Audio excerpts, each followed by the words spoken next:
باید انسان زر بدل نسی، خصوصا د تړون ملګري خو بیخي زر بدل نسی کنه. که په هغوی تکلیف تیر سوی نه زر سکون وکي او نه زر تنعم وکي، نه انفراد بالمجد وکي. یو شکریان کله کله کې پیدا کیږي طالبانو کنه.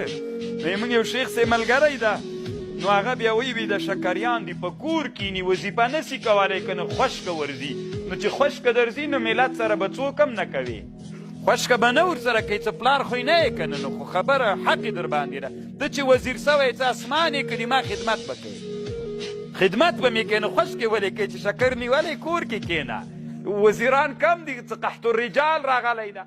نو طالبانو دې ته مون فکر وي، نو دا د حکومت طبیعي عمر سو.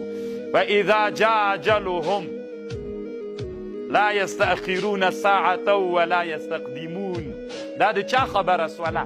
ابن خلدون د آیاتم دلیل راوړی.